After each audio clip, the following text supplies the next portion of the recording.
नमस्कार मित्रांनो, आपण पाहतात विदर्भराज 358। शिवसेना उद्धव बाळासाहेब ठाकरे पक्ष दर्यापूर तालुक्याचे समन्वयक बबनराव विल्हेकर यांच्या जनसंपर्क कार्यालयाचे उद्घाटन संपन्न।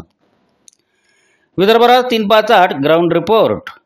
आमच्या दर्यापूर तालुका प्रतिनिधी मंगेश बोरकर यांनी दिलेल्या माहितीनुसार सविस्तर वृत्त असे की दिनांक 14 जुलै 2024 रोजी मुंबई शिक्षक मतदारसंघाचे नवनिर्वाचित आमदार श्री अभ्यंकर साहेब यांचा दर्यापूर दौरा चालू असताना दर्यापूर तालुका शिवसेनेच्या वतीने त्यांचा जाहीर सत्कार करण्यात आला। त्यानंतर दर्यापूर तालुका समन्वयक बबनराव विल्हेकर यांच्या जनसंपर्क कार्यालयाचे उद्घाटन माननीय आमदार अभ्यंकर साहेबांच्या हस्ते करण्यात आले। सर्वप्रथम अभ्यंकर साहेब जनसंपर्क कार्यालयाजवळ येताच शिवसैनिकांनी फटाक्यांची आतिषबाजी केली व साहेबांचे जंगी स्वागत केले। या प्रसंगी अभ्यंकर साहेबांच्या हस्ते फीत कापून कार्यालयाचे उद्घाटन करण्यात आले। बबनराव विल्हेकर यांच्या जनसंपर्क कार्यालयामध्ये शिवसेना उपनेते यांनी दिलेल्या आदेशानुसार UPSC स्पर्धा परीक्षा अभ्यासक्रम प्रशिक्षणाचा उपक्रम राबवण्याचा मानस बबनराव विल्हेकर यांनी केला। तालुक्यातील अंडर ग्रॅज्युएट, ग्रॅज्युएट आणि पोस्ट ग्रॅज्युएटच्या विद्यार्थ्यांना UPSCची माहिती देऊन माफक शुल्क भरून प्रशिक्षण प्रवेश प्रक्रिया करण्यात येईल। हा प्रकल्प प्रथमच दर्यापूर तालुक्यात शिवसेना उद्धव बाळासाहेब ठाकरे पक्षातर्फे शिवविद्या प्रबोधिनी बाळासाहेब ठाकरे IAS अकॅडमी मार्फत चालविल्या जात आहे, अशी माहिती या प्रसंगी बबनराव विल्हेकर यांनी दिली। या उद्घाटन सोहळ्याला दर्यापूर तालुक्यातील शिवसेना उद्धव बाळासाहेब ठाकरे पक्षाचे पदाधिकारी व कार्यकर्ते मोठ्या संख्येने उपस्थित होते।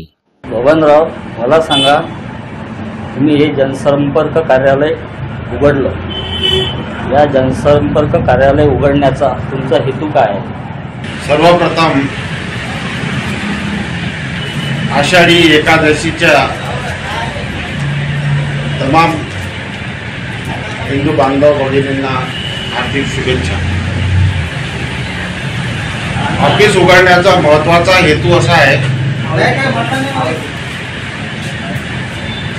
बाळासाहेब ठाकरे IAS अकादमी UPSC CS कोचिंग क्लासेस साठी शिवसेनेमार्फत ऑनलाईन क्लासेसचा एक उपक्रम 1 ऑगस्टपासून सुरू होत आहे। शिवसैनिक सदैव 80% समाजकारण करत असतो, त्याच माध्यमाने शिवसेना उद्धव बाळासाहेब ठाकरे उपनेते यांच्या आदेशाने तो उपक्रम दर्यापूर या ठिकाणून राबवण्याचा एक माझा मानस झाला आणि ऑफिस उघडण्याचा महत्त्वाचा हेतू, पहिला हेतू आहे की गरीब मध्यम विद्यार्थ्यांना याची सुविधा उपलब्ध होईल। त्याचप्रमाणे माझे शिवसेना पदाधिकारी, युवासेना पदाधिकारी, महिला आघाडी यांच्यासाठी एक बसण्याचं एक उत्तम ठिकाण या ठिकाणी होईल आणि जे यावेळेस तिथं उपस्थित असेल तो येणाऱ्यांना या ठिकाणी मार्गदर्शन करेल, ती महिला आघाडी असो, युवासेना असो की शिवसेना असो। दुसरा उद्देश असा आहे की सेतू सारखा एक उपक्रम या ठिकाणी चालू करायचा आहे। सेतू सारखा उपक्रम चालू करण्याचा उद्देश इतकाच आहे की जे गोरगरीब बंधू भगिनी आहेत त्यांना तात्काळ शासकीय कामासाठी जे कागदपत्रे लागतात त्यांना तात्काळ उभं राहावं लागते। तर आम्ही 3 बंधू आहोत, आमच्या बंधूंचा असा एक मानस झालेला आहे की माझ्या आईच्या स्मृतीप्रित्यर्थ हे गुन्हा मिळलं ही सेवा या ठिकाणी देण्याचा आमचा मानस आहे।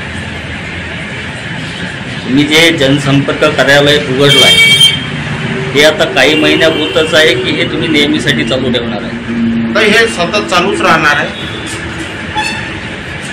काही दिवसापुरतं, काही दिवसासाठी हे तयार केलेलं नाही. हे तुमच्या समोर जे आम्ही ते उपलब्ध केलेलं आहे त्याचं तुम्ही आता पाहिलं की काही दिवसात होतं ते सतत चालू होतं.